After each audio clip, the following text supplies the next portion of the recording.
Hey, Jim Van Zant, one of the pastors here at Carlisle United Methodist Church with Sermon in 3 minutes. This past Sunday, we heard the story of the widow's mite, sometimes called the widow's offering. Jesus and his disciples are in the temple. It's a worship day. People are coming through. They're throwing their offerings into the offering trumpets, collecting the tithes, gifts, and offerings. As the rich go by, they put in lots of coins, makes lots of noise. It's a big show. A poor widow comes by, puts in 2 coins.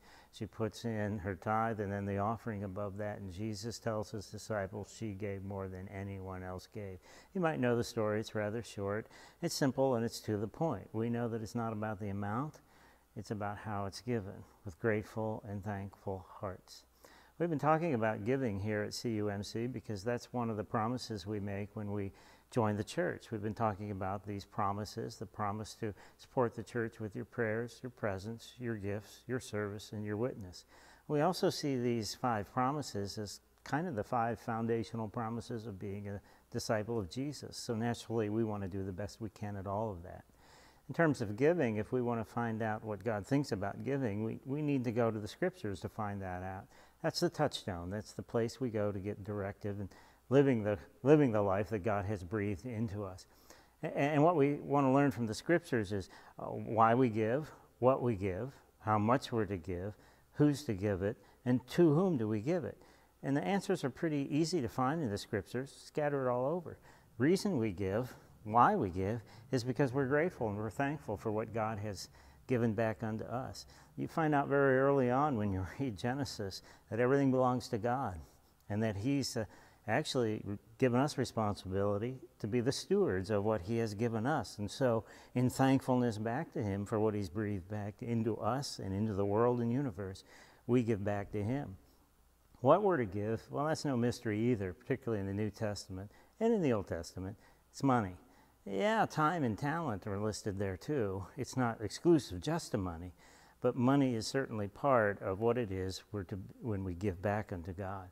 How much to give? Well, in the New Testament church, that wasn't a mystery either. They brought into the New Testament church the Jewish custom of the tithe, of 10% of everything that you earn. And so they just brought that into the church as well, and that was an expectation in giving.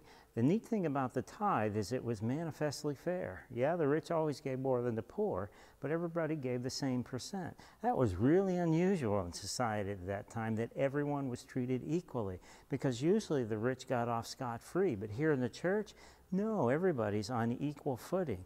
Unique concept, and the church manifested that. Who is to give? Well, that's pretty simple too. When you look at the letters of Paul, they say each of you, which means all of us. And to whom we're to give it, that's the church. Paul takes up offerings for the church in Jerusalem, which gave the money to other churches. See, disciples know that the church is to be the strongest agent working in behalf of God that there is on earth. And the only way it can do that is when people give, when God's people give, when disciples give. They don't want to hold back from the church. They know that they're investing in life-changing ministries, things that change people's lives in the here and now, not just the eternal rewards, but the peace, joy, and happiness that they can experience right here in life.